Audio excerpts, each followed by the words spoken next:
Capítulo 5. Un brusco remetir de las ondas dejó a Carter sumido en un helado y espantoso silencio que contenía todo el espíritu de la desolación. A cada lado sentía la operación de la ilimitable vastedad del vacío, aunque el buscador sabía que el ser aún estaba ahí. Tras un momento formuló palabras cuya sustancia mental lanzó al abismo. Acepto. No retrocederé. Las ondas surgieron de nuevo y Carter supo que el ser lo había escuchado. Y entonces de aquella mente ilimitada brotó un flujo de conocimiento y explicación que abrió nuevas perspectivas al buscador y le otorgó un conocimiento del cosmos como nunca había esperado poseer. Le fue dicho cuán infantil y limitada es la noción de un mundo tridimensional y supo de la infinidad de direcciones que existen, además de las ya conocidas, arriba, abajo, adelante, atrás, izquierda, derecha. Le fueron mostradas la pequeñez y la vacuidad de oropel de los pequeños dioses de la tierra, con sus insignificantes y humanos intereses y conexiones, sus odios, rabias, amores y vanidades, su avidez de rezos y sacrificios, y sus demandas de fe contraria a la razón y a la naturaleza. Mientras la mayoría de las impresiones llegaban a Carter en forma de palabras, había otras a las que otros sentidos daban interpretación. Puede que con los ojos o puede que con la imaginación percibía que estaba en una región de dimensiones situadas más allá de aquellos que el ojo y el cerebro de un hombre pueden concebir. Vio, además, en las acechantes sombras de eso que había sido primero un vórtice de poder y luego un vacío ilimitado, un torbellino de creación que apabulló sus sentidos. Desde algún mirador inconcebible tuvo una visión prodigiosa de formas cuya múltiple extensión trascendían cualquier concepción sobre el ser, el tamaño y los límites que su mente hubiera podido hasta entonces albergar, a pesar de toda una vida dedicada al estudio del oculto. Comenzó a entender de forma brumosa por qué podía existir al mismo tiempo el niño Randolph Carter en una granja de Arkham en 1883, la difusa forma del trono, vagamente hexagonal, situada más allá de la primera puerta, y el fragmento que ahora se enfrentaba a la presencia en el abismo ilimitado, así como esos otros Carter que atisbaba gracias a su imaginación o sus sentidos. Luego, las ondas aumentaron su fuerza para adaptar su entendimiento y reconciliarle con la entidad multiforme de la que su actual fragmento era solo una parte infinitesimal. Le hablaron de que cada figura del espacio es el resultado de la intersección de un plano con la correspondiente figura de una dimensión de más. Así, un cuadrado es el corte de un cubo y el círculo lo es de una esfera. El cubo y la esfera son tres dimensiones. Son a su vez el corte correspondiente de formas cuatridimensionales que los hombres conocen solo a través de sus posiciones y sueños. Y estas son a su vez cortes de formas pentadimensionales y así sucesivamente en orden creciente hasta alcanzar alturas de infinito arquetípico. El mundo del hombre y de los dioses de los hombres es simplemente una fase infinitesimal de esa pequeña totalidad alcanzada por la primera puerta, donde Humr ad-Tawil dicta sueños a los ancianos. Aunque los hombres lo aclaman como la realidad y los cerebros conciben a su original multidimensional como algo irreal, la verdad es precisamente lo contrario. Lo que llamamos sustancia y realidad es sombra e ilusión, y lo que llamamos sombra e ilusión es sustancia y realidad. El tiempo, le dijeron las ondas, carece de movimiento y no tiene comienzo ni final. Lo que tiene movimiento y es causa de cambio es una ilusión. De hecho, aquel es en sí mismo una ilusión, excepto para las estrechas perspectivas de seres que habitan limitadas dimensiones, ya que no existen cosas tales como el pasado, el presente o el futuro. Los hombres conciben el tiempo solo por lo que ellos llaman cambio, aunque eso también es ilusión. Todo lo fue, es y será existe simultáneamente. Tales revelaciones le llegaron a Carter, arropadas por tal divina solemnidad, que fue incapaz de dudar. Aun pensando que se hallaba casi más allá de su poder de comprensión, sintió que todo debía ser verdad, a la luz de esa cósmica realidad final que contradice toda perspectiva estrecha y suma en el ridículo a las visiones parciales.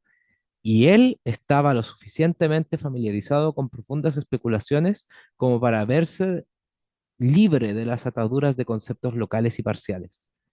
¿O no se había basado toda su búsqueda en la fe de que lo local y lo parcial eran irreales?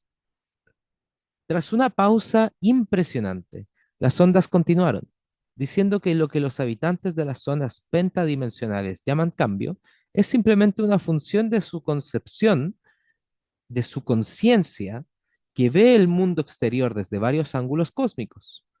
Así como las formas producidas por el corte de un cono varían según el ángulo de ataque, dando círculos, elipses, parábolas o hipérboles, sin que se produzca variación alguna en el cono en sí, así los aspectos locales de una realidad inmutable e infinita parece variar según el punto cósmico de vista.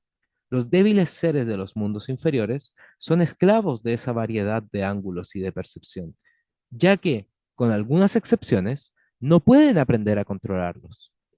Solo unos pocos estudiosos de asuntos prohibidos han conseguido nociones de su control y a partir de ahí han conquistado el tiempo y el cambio.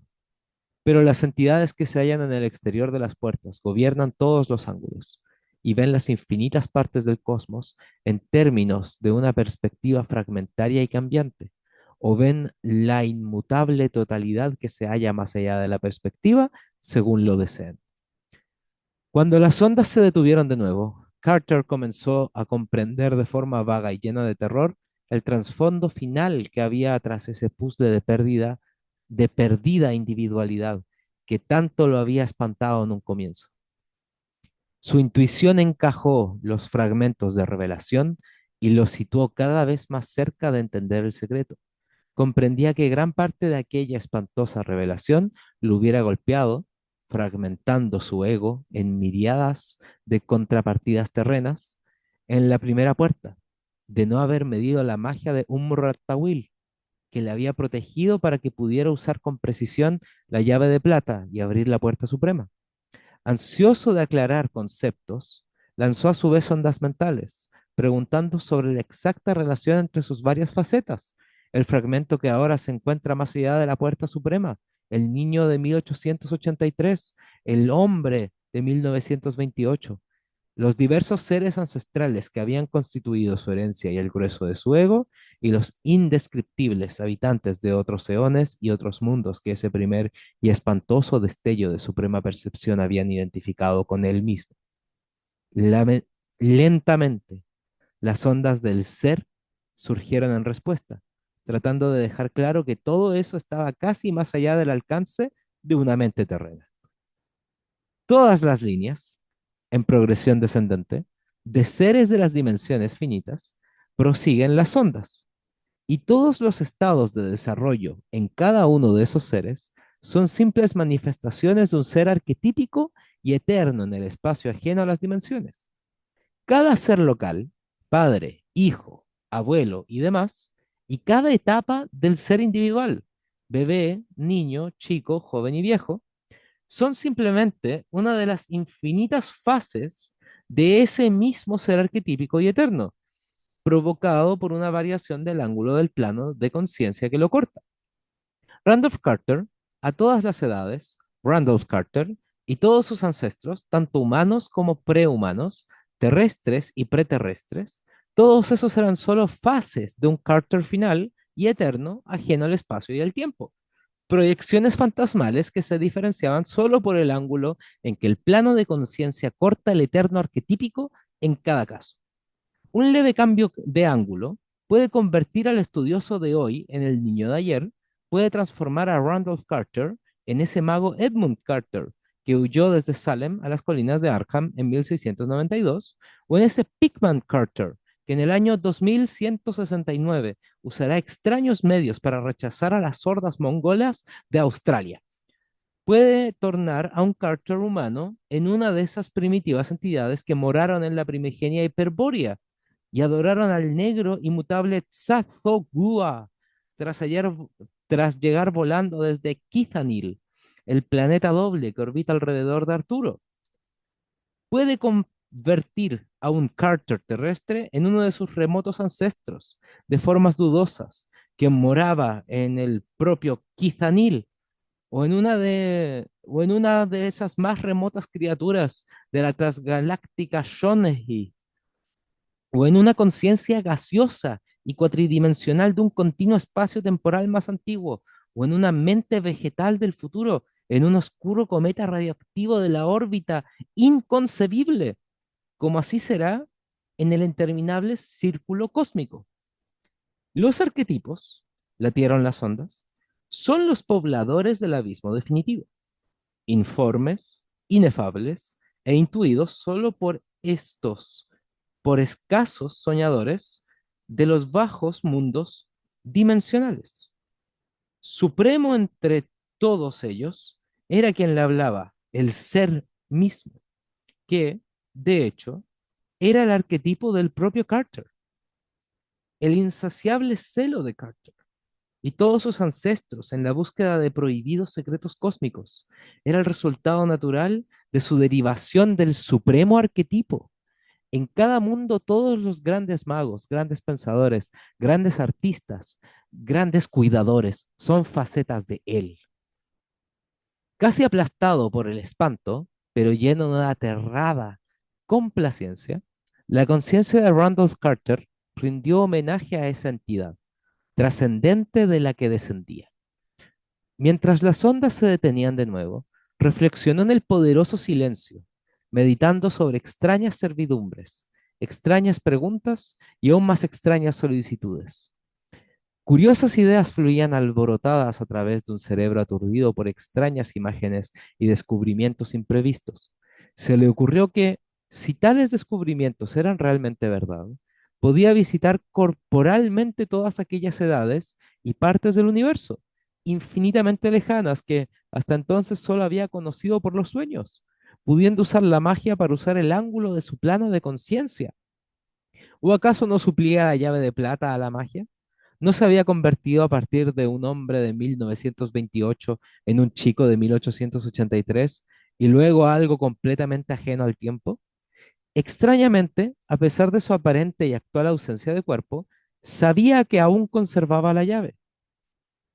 Mientras el silencio seguía, Randolph Carter radió los pensamientos y preguntas que le asaltaban. Sabía que en ese postraer abismo, ese postrer abismo, se hallaba equidistante de cada faceta de su arquetipo, humano o no humano, terreno o extraterrestre, galáctico o transgaláctico.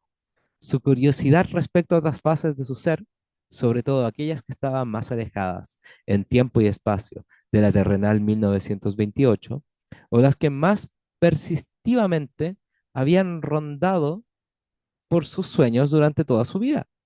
Se había convertido en una ansiedad febril. Sentía que su entidad arquetípica podía enviarle audazmente y a voluntad a cualquiera de esas fases de vida pretéritas y lejanas, cambiando su plano de conciencia y, pese a las maravillas que había experimentado, ardía en deseo de la nueva maravilla que supondría pasear en carne y hueso por esas escenas grotescas e increíbles que sus visiones nocturnas le habían mostrado de forma fragmentaria.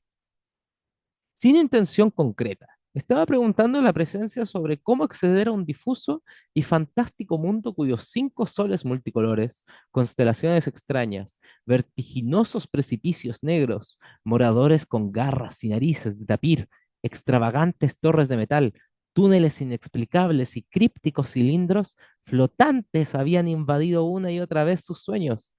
Ese mundo de entre todos los del cosmos concebible, presentía vagamente, estaría más libremente en contacto con los demás y deseaba explorar los paisajes que había entrevisto, así como embarcar a través del espacio rumbo a esos mundos aún más remotos con los que los seres de las garras y la nariz de tapir traficaban.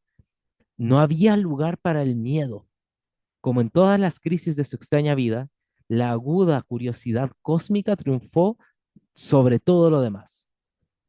Cuando las ondas reanudaron su espantable pulsar, Carter supo que estaba recibiendo la terrible respuesta.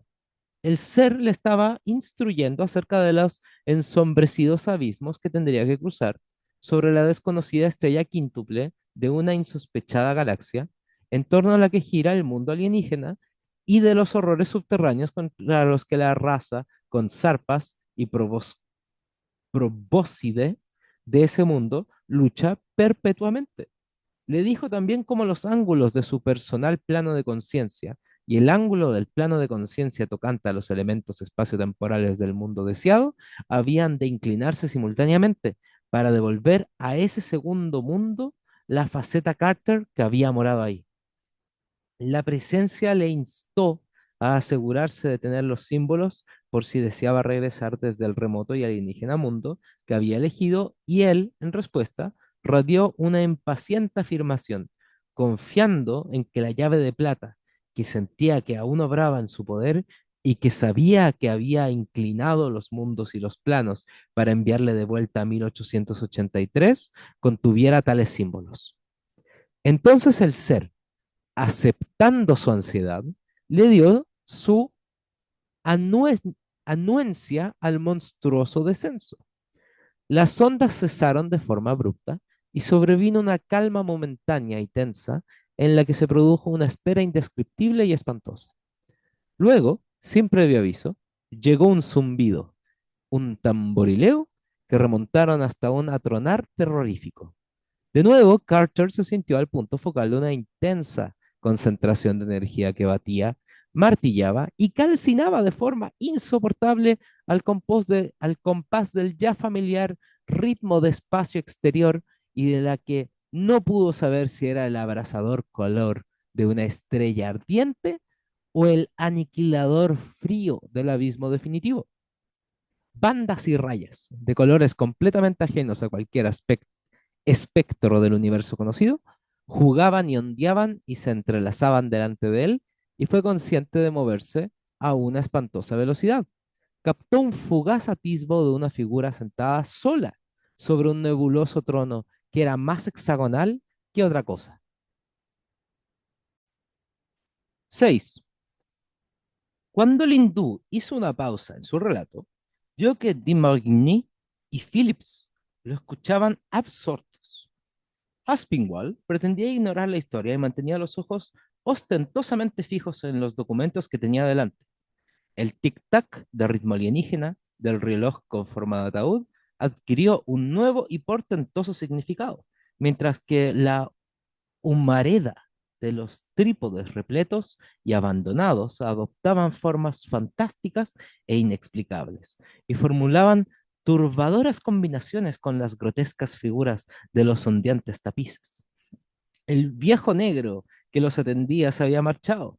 Quizás la tensión creciente le había hecho huir espantado de la casa.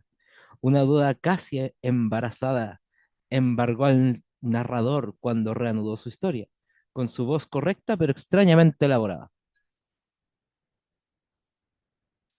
Les resulta difícil creer cuánto los hombres, cuánto les he contado acerca de los abismos, pero hallarán aún más increíbles las cosas tangibles y materiales por las que les voy a hablar, así como trabajan sus mentes.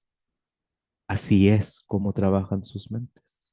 Las maravillas son increíbles por partida doble cuando entran en las tres dimensiones, procedentes de las vagas regiones del sueño plausible. No trataré de contarles demasiado. Sería otra y muy diferente historia. Tan solo les diré lo que necesitan saber. Carter, tras aquel vórtice final de ritmo alienígena y polícromo, se descubrió sumido en lo que por un momento creyó que era su viejo sueño recurrente. Estaba, al igual que la noche anterior, paseando entre multitudes con zarpas y trompas, a través de las calles de un laberinto de metal inexplicablemente trabajado, al resplandor de soles de diversos colores, y, al mirarse, Vio que su cuerpo era como el de los demás, rugoso en parte escamoso y curiosamente articulado, en una forma que era sobre todo como la de los insectos, aunque no dejaba de haber un caricaturesco resabio a humano. Aún sujetaba la llave de plata, aunque ahora lo hacía con una zarpa en vez de una mano. Un instante después, toda sensación de sueño se esfumó y sintió como si acabara de despertar. El abismo supremo, el ser, una entidad de una raza absurda y alienígena, de nombre Randolph Carter, procedente de un futuro aún por llegar. Algunas de tales cosas formaban parte de los sueños continuos y recurrentes del mago Skabuba en el planeta Yadid. Eran demasiado persistentes e interferían con sus deberes a la hora de mandar hechizos para mantener a los espantosos Balls en sus madrigueras y se mezclaban con sus recuerdos de la multitud de mundos reales que había visitado en su envoltura luminosa. Ahora eran reales como nunca antes. La pesada y tangible llave de plata que sujetaba en su zarpa derecha superior, idéntica en todo a una que había soñado, no auguraba nada bueno. Debía descansar, reflexionar y consultar las tablillas de Nihing para descubrir qué sucedía. Subiendo por un muro de metal, en una travesía alejada de las áreas concurridas, entró en sus estancias y se dirigió al estante de las tablillas. 7 periodos diurnos después, Scauba se inclinaba sobre su prisma, lleno de miedo y a medias desesperado, ya que la verdad había abierto recuerdos nuevos y conflictivos. Nunca más conocería la paz de ser una entidad única. Por todo el tiempo y espacio sería ya dos. Skauba, el mago de Yadid, disgustado ante la idea del repulsivo mamífero terrestre de nombre Carter, que una vez fue, y Randolph Carter, de Boston, en la Tierra, estremecido de miedo ante el ser con garras y hocico que una vez había sido y que de nuevo era. Las unidades temporales pasaron en Yadid, graznó el Swami, cuya elaborada voz estaba comenzando a mostrar signos de fatiga, para descubrir una historia que no podía contarse en tan breve espacio. Hubo viajes a Shonhi, Mthura y Kath, así como a otros mundos de las 28 galaxias accesibles a las envolturas de luz de las criaturas de Yadid, y viajes adelante y atrás a través de eones de tiempo con ayuda de los magos de Yadid.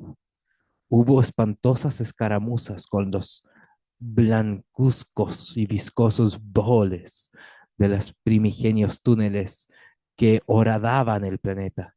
Hubo terribles sesiones en bibliotecas, entre el acumulado saber de 100.000 mundos, vivos y muertos. Hubo tensas conferencias con otras mentes de Yadid, incluyendo la del archianciano Búho. Scauba no confesó a nadie lo que le había sucedido a su personalidad, pero cuando la faceta Randolph Carter se imponía, estudiaba furiosamente cada forma posible de volver a la Tierra y a la forma humana y practicaba con desesperación el habla humana con esos órganos de fonación zumbantes y alienígenas que tan mal adaptados estaban para ello. La faceta Carter comprendió pronto con horror que la llave de plata era incapaz de hacer que regresara a su forma humana.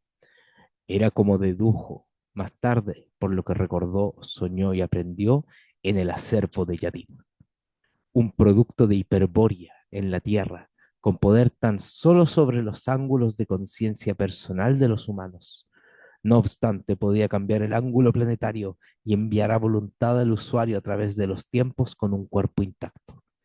Existía un hechizo de apoyo que le confería ilimitados poderes que de otro modo faltaban, pero eso también era un descubrimiento humano, confinado a una inalcanzable región espacial y no podía ser duplicado por los magos de Yadir. Había sido consignado por escrito en el indescifrable pergamino, guardado en la caja de talla espantosa que contenía la llave de plata, y Carter se lamentó amargamente por haberlo dejado atrás.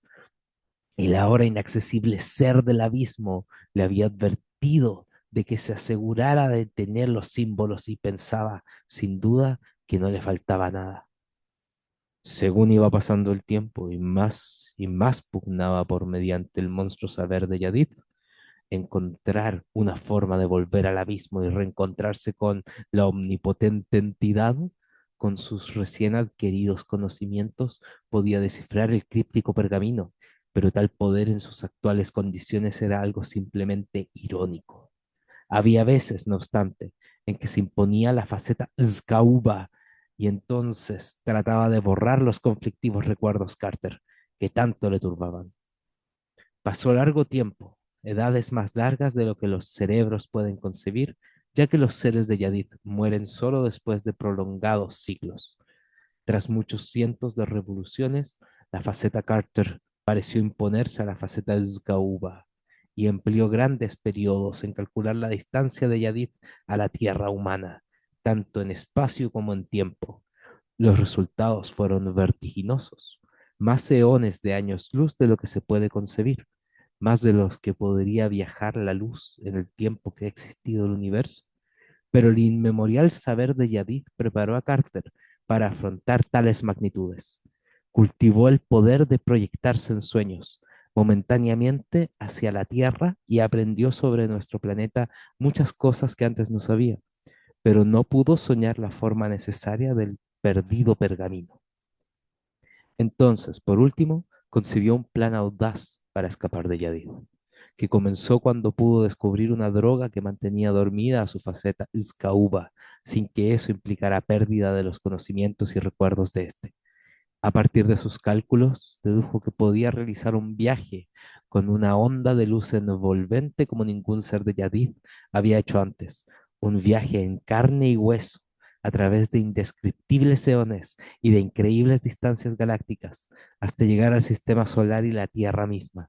Una vez en ella, aún encarnado en un ser con garras y trompa, podía ser capaz de alguna forma de encontrar y al cabo descifrar los extraños jeroglíficos del pergamino que había dejado en el coche en Arkham y con su ayuda y la de la llave recuperar su aspecto terrenal normal. No era ajeno a los peligros de la aventura. Sabía que cuando el ángulo planetario alcanzase el león correcto, cosa imposible de esperar después de lanzarse al espacio, Yadid sería un mundo muerto, dominado por los victoriosos Boles, y que su huida en la envoltura de ondas de luz sería materia ardua. Asimismo, estaba el problema de cómo alcanzar la animación suspendida con los métodos de un adepto para soportar un vuelo de eones a través del abismo insondiable. Sabía también que asumiendo que pudiera realizar el viaje, debía inmunizarse contra las bacterias y otros agentes terrestres hostiles a un cuerpo de Yadid. Además, debía proveer alguna forma de asumir aspecto humano hasta que pudiera recobrar y descifrar el pergamino, y recuperar así su forma original. De otra forma, probablemente sería descubierto y muerto por gente que se dejaría llevar por el horror hacia algo que no debería existir y debía preocuparse algo de oro, afortunadamente disponible en Yadid para mantenerse durante ese periodo de búsqueda. Lentamente el plan de Carter fue tomando forma. Se hizo una envoltura de onda de luz de resistencia normal, capaz de realizar tanto la prodigiosa transición temporal como ese vuelo hasta entonces nunca intentado a través del espacio. Comprobó todos sus cálculos y realizó una y otra vez sus sueños a la Tierra, llevándolos tan cerca como le fue posible de 1928. Practicó la animación suspendida con maravillosos resultados. Descubrió los agentes bactericidas que necesitaba y se entrenó para soportar las variaciones gravitatorias. Se fabricó una maravillosa máscara de cera y ropas sueltas que pasara de ser percibida entre los humanos, y diseñó un hechizo doblemente potente que mantendría alejados a los bogoles en el momento de despegar hacia el negro y muerto Yadid en un inconcebible futuro.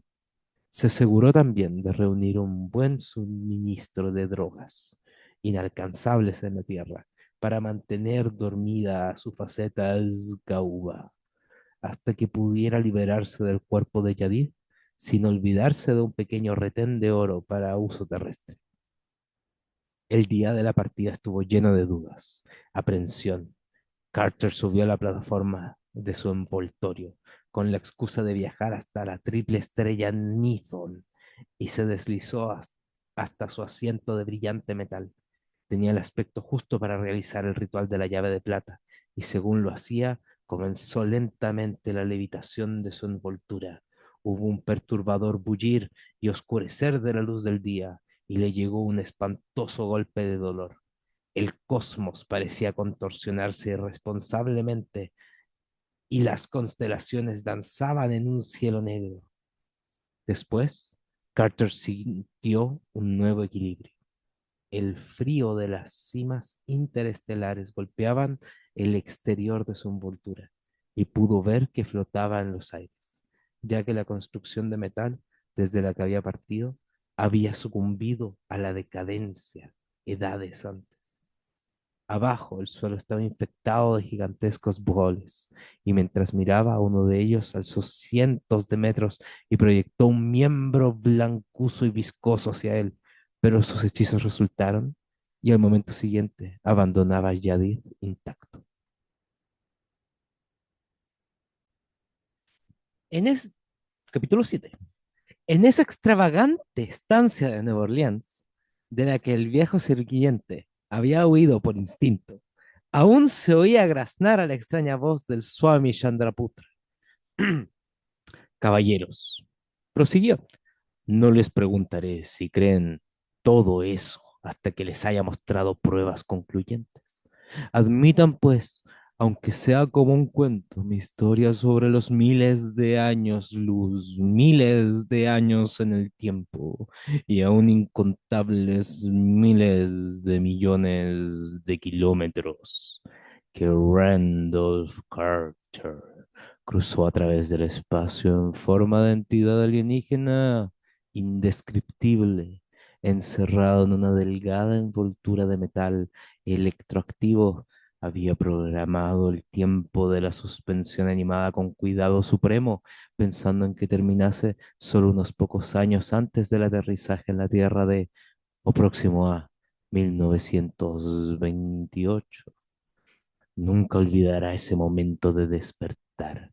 Recuerden, caballeros, que con anterioridad a ese sueño de eones había vivido de forma consciente durante miles de años terrestres, entre los alienígenas y horribles prodigios de Yadid. Se produjo una espantosa sensación de frío, el cese de los sueños amenazadores y una ojeada a través de las portillas de la envoltura, estrellas, cúmulos, nebulosas, y al fin sus formas tenían semejanzas con las constelaciones tal como las recordaba de la Tierra. Algún día su descenso al sistema solar será narrado. Vio Kinard y Yugoth al borde del mismo. Pasó cerca de Neptuno y contempló los infernales hongos blancos que allí medran.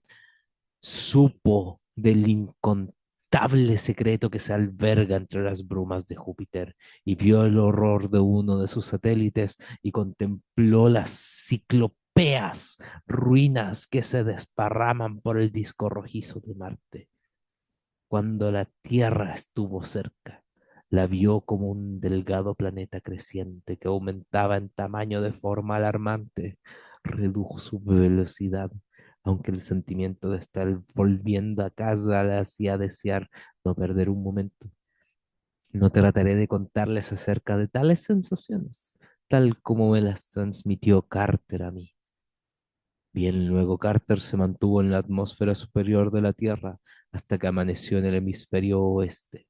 Su intención era aterrizar en el mismo sitio del que había partido, cerca del cubil de la serpiente en las colinas que hay detrás de Arkham. Si alguno de ustedes ha estado mucho tiempo fuera de casa, y me consta que al menos en un caso así ha sido, dejo a su entendimiento cómo la visión de las onduladas colinas de Nueva Inglaterra, con sus grandes olmos, retorcidos manzanares y antiguos muros de piedra debieron afectarle. Descendió al alba en la pradera baja del viejo solar Carter y se congratuló del silencio y la soledad. Era otoño como cuando había partido y el aroma de las colinas resultó bálsamo para su alma. Se las ingenió para arrastrar la envoltura de metal por la ladera del bosque hasta el cubil de la serpiente, aunque no pudo atravesar la fisura cubierta de raíces y llegar a la caverna interior. Fue allí también donde se cubrió el cuerpo alienígena con las vestiduras humanas y la máscara de cera. Guardó la envoltura allí durante un año, hasta que ciertas circunstancias hicieron necesario un nuevo escondrijo. Fue caminando hasta Arkham, practicando, por cierto, para adoptar con su cuerpo la postura humana y adaptarse a la gravedad terrestre. Y cambió su oro por dinero en un banco. También hizo algunas averiguaciones, haciéndose pasar por un extranjero que conocía poco inglés, y descubrió que estaba en 1930, tan solo 2 años después de su meta fijada. Por supuesto, su situación era horrible. Incapaz de probar su identidad, obligado a vivir constantemente en guardia, con ciertos problemas en lo tocante a la alimentación y con la necesidad de disponer de la droga extraterrestre que mantenía su faceta Scauba dormida. Sentía que debía actuar tan rápido como le fuera posible. Fue a Boston y tomó una habitación en el empobrecido West End, donde vivió de forma modesta y discreta, y al punto hizo indagaciones respecto al patrimonio y los efectos de Carter. Fue entonces cuando supo de lo ansioso que estaba el señor Aspinwall, aquí presente por dividir la herencia, y con cuánta tenacidad los señores de Marigny y Phillips luchaban por mantenerla intacta. El hindú venía, aunque ninguna expresión surcó su rostro, tranquilo y cubierto por poblada barba. Por vías indirectas. Continuó. Carter se hizo con una copia fiable del perdido pergamino y se puso a tratar de descifrarlo. Me alegra decir que pude ayudarle en tal labor, ya que recurrió a mí bastante pronto y a través de mí entró en contacto con otros místicos de todo el mundo.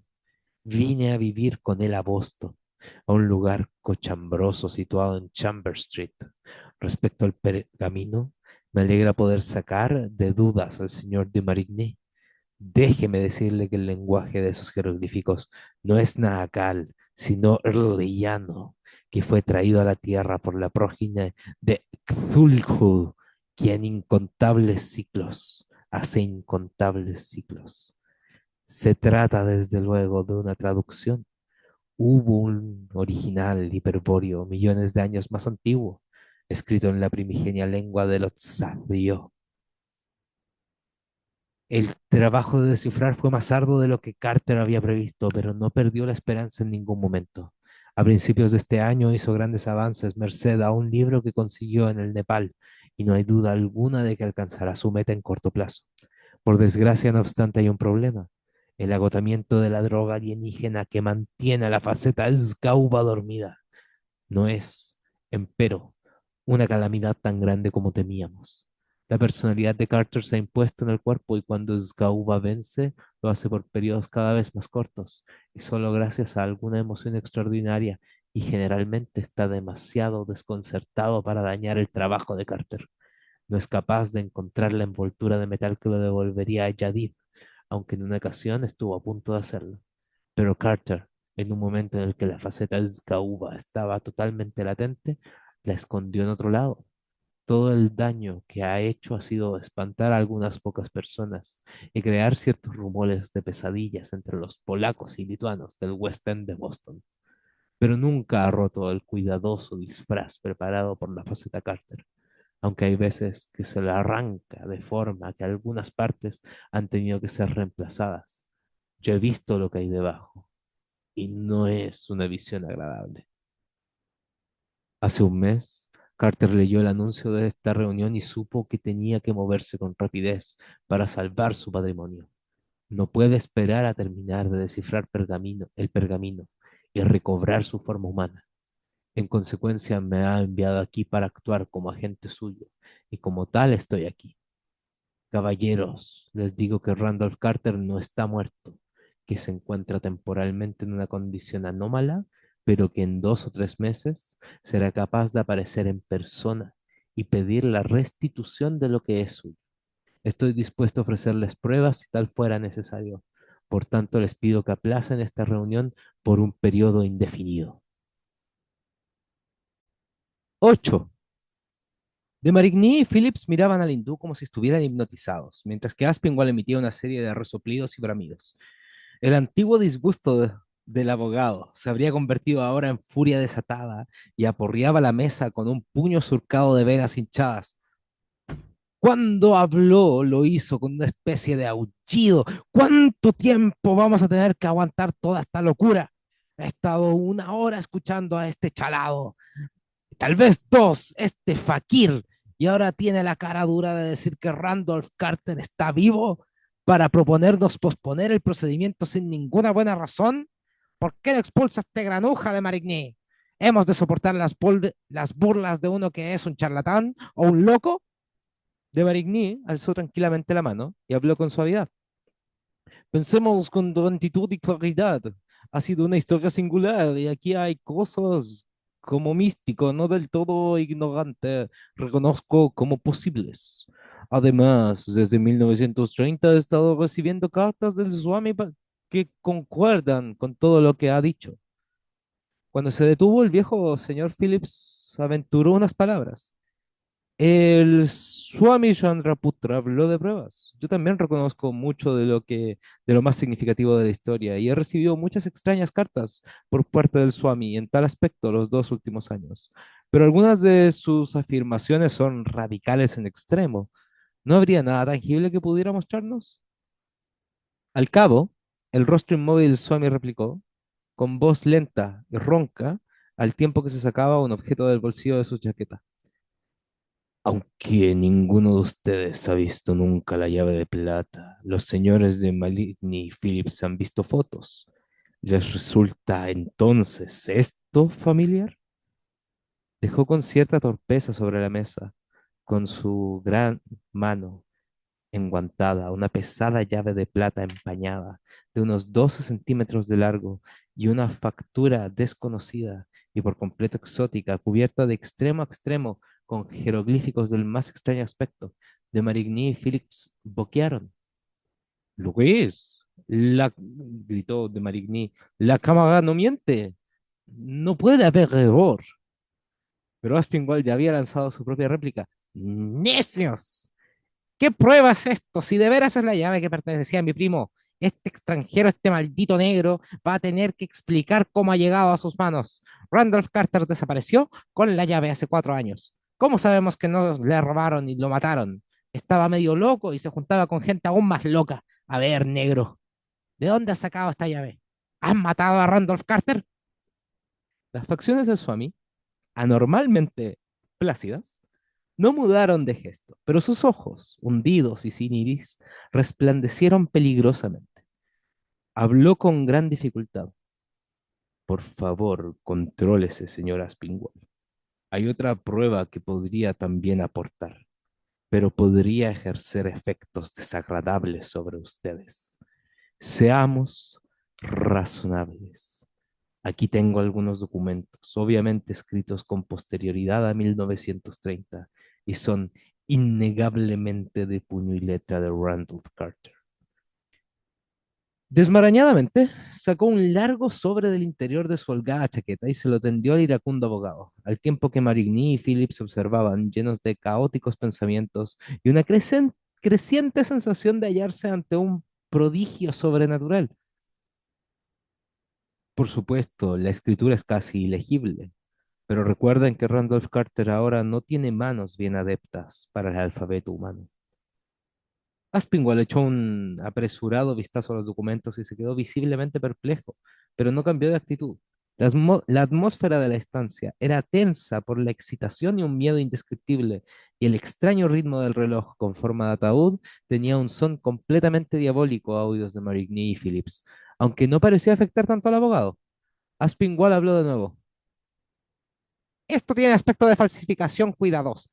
Y si no lo es, significa que Randolph Carter está en poder de gente que no busca nada bueno. Solo se puede hacer una cosa, hacer que arresten a este vivón, hacer que arresten a este bribón de Marigny. ¿Quiere telefonear a la policía?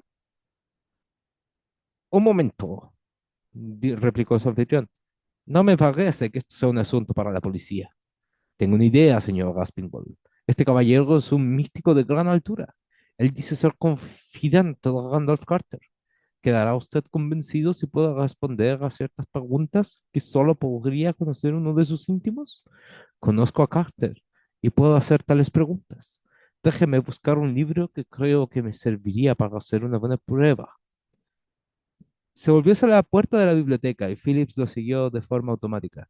Aspinwall se quedó donde estaba, estudiando detenidamente al hindú, que se mantenía enfrente de él con rostro anormalmente inmóvil. De repente, cuando este último metía con torpeza la llave de plata en su bolsillo, el abogado emitió un grito grutural que detuvo a Marigny y Phillips. ¡Por Dios! ¡Ya lo tengo! Este granuja lleva un disfraz. No creo ni que sea indio. Su cara no es una cara, sino que una máscara. Supongo que fue su historia la que me hizo pensar en ello, pero es la verdad. Nunca se mueve y el turbante y la barba ocultan los bordes. Este tipo es un delincuente común. No es ni siquiera extranjero. He estado observando su forma de hablar. Es un yanqui de algún tipo y esos guantes sabe muy bien que puede dejar sus huellas dactilares. Maldito, te voy a quitar esa. ¡Quieto! La voz del Swami, ronca y extraña, tenía un tono que iba más allá del simple miedo terreno. Les dije que no había otra forma de probar mis afirmaciones, que existía esta otra forma de ser necesaria, y le advierto que es mejor no provocarme. Este viejo chocho y entrometido tiene razón. No soy realmente un hindú. Este rostro es una máscara. Lo que cubre no es humano. Ustedes lo han sospechado ya. Lo sentí hace unos minutos.